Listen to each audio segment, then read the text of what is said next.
Down the Road Show is a product of Murdock Worldwide Entertainment. This is Down the Road Show. This is entertainment, all up in your face. Now, so we were just talking about what you were doing this week. Let's go way back. Yes, sir. You made a movie called Hell to Eternity with Jeffrey Hunter in the 60s, early 60s. Actually, it was in the late 50s. Late 50s. And I was there at that same studio. That was an Allied Artist production. I was just there a couple of nights ago to do a TV fundraiser for, as you all know, on March 11th, there was a horrific magnitude 9 earthquake off the coast of northeastern Japan. And then that was followed by an incredible tsunami. I mean, you saw the ocean rise, and it became a wall of water that came rolling in, and then it started to engulf boats out there, and then it came to land and engulfed the trucks and buildings, the factories, and people, and rolled in. It was almost science fiction. And then the tsunami did incredible damage to the nuclear power plant, and there was that terror of that silent terror of nuclear radiation. I mean, it was a calamity on top of a catastrophe upon a disaster. And so I did a PSA urging people to send aid to the people of Japan. It was still winter there in northeastern Japan. It was still snowing, and they had no shelter, no drinkable water. I mean, it was the water that destroyed them, but there was no drinkable water, very little food, and many of them had lost not only their homes, but their entire families. I mean, the need was desperate.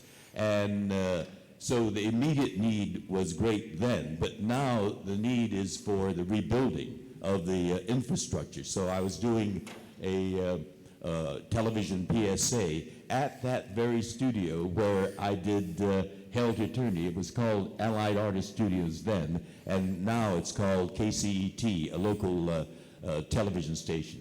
And so it was deja vu there too. I guess if you live long enough, you're going to have a lot of deja vu kind of experience. And that film starred Jeffrey Hunter, and the nerdier Star Trek fans out there will recognize his name as the original Captain Pike from The Cage. And the very first pilot. Right. There were 2 pilots. Right. Now, famously, Jeffrey Hunter wasn't interested in coming back for the second pilot, opening the door for William Shatner, who became Kirk, obviously. So here's a question for you. You worked with Jeffrey Hunter. You worked with William Shatner. You were there when the decision was made. I worked with Bill Shatner after we did that for a second pilot, and before the pilot was sold. I did a thing called, it was called Alcoa Playhouse, and Bill played a Schweitzer-like doctor in the jungles of Southeast Asia, and I played a young attorney with a British education, and it was a British crown colony, so I had one of those white wigs and the black outfit, and we talked about whether that pilot for this sci-fi thing is going to sell or not. So yes, I worked with both Jeffrey and Bill before Star Trek became an actual series. So someone, you know the actors, you obviously know the show. Do you think that Star Trek would have been the success it was if Jeffrey Hunter, who's a great actor, he played Jesus, so he's got to be good, right? Do you think it would have been the success it was if he said, you know what, I will do it, I will come back for that second pilot, or do you think that Shatner is what was needed? Well, actors are important in projects, but the core of what contributes to the success of a series, I think, is the idea, the story, and what it's all about. And it's really Gene Roddenberry that made Star Trek the great success that it was.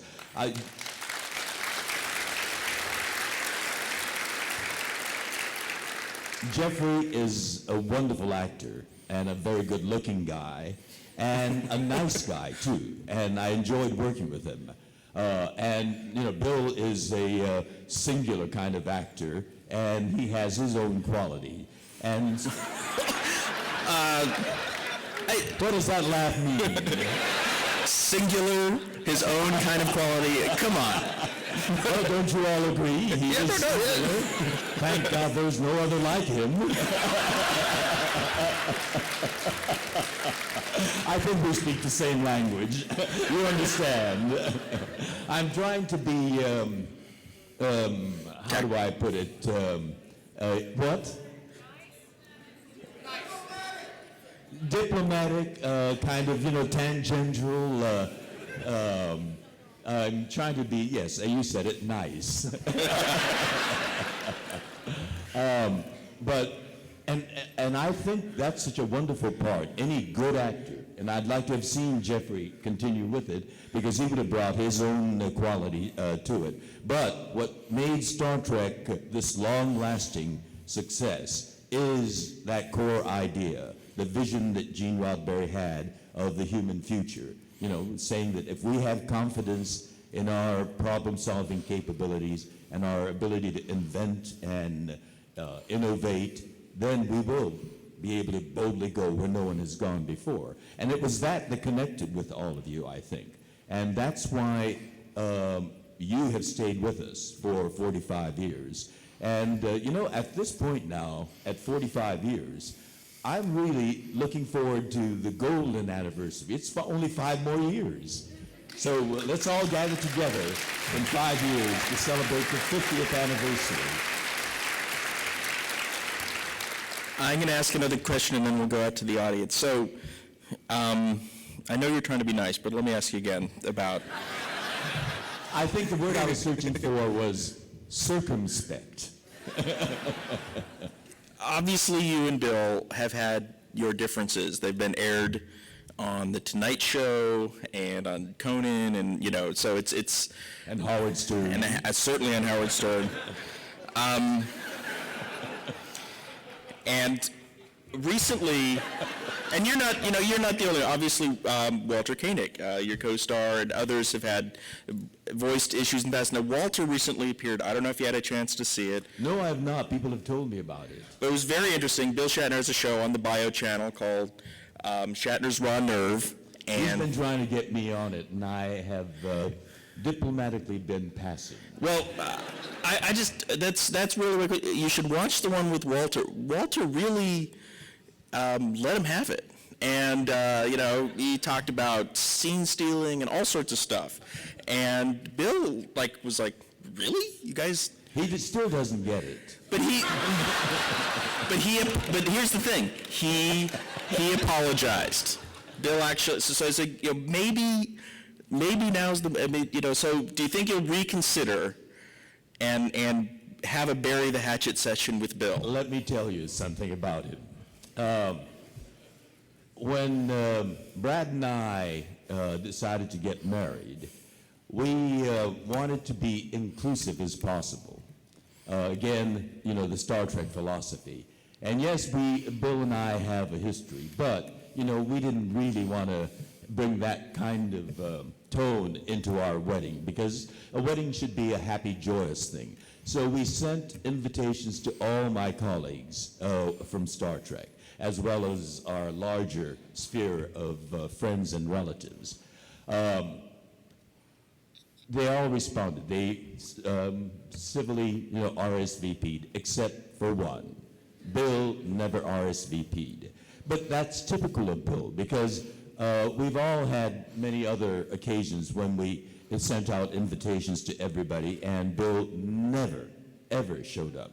Or particularly Star Trek-related events, like if any of us got a star on the Hollywood Walk of Fame. You know, we invited all our colleagues there, and we all went to celebrate and say good things about each other at the ceremony where the stars unveiled, except Bill. Bill never shows up at those things. And so when Bill didn't RSVP, we thought, well, that's typical. It's classic Bill. And so we didn't think anything of it. But a month after the wedding, he goes on the internet publicly to rant and rave about George not inviting him to our wedding. We were absolutely mystified, because he did get an invitation. And he goes around, he says there must be something psychotic. I mean, he's a psychiatrist now, about George not sending him an invitation. And so we were absolutely baffled by this until we were driving down Sunset Boulevard, and there was a huge billboard advertising William Shatner's new talk show, William Shatner's Raw Nerves. And I said to Brad, that's why he ranted and raved publicly. He needed publicity. He needed attention. So he will, there's no bottom to how low he'll stop. He'll stoop.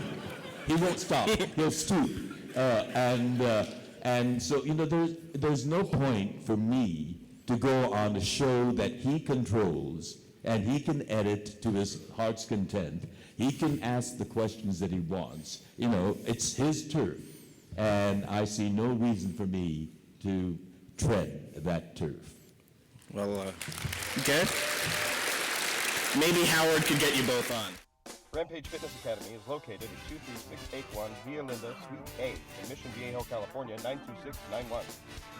Call them at 949-830-7267. Cardio kickboxing, Brazilian Jiu-Jitsu, Muay Thai, regular boxing, yoga, or women's classes only. Rampage Fitness Academy has it all. Check them out at rampagefitnessacademy.com.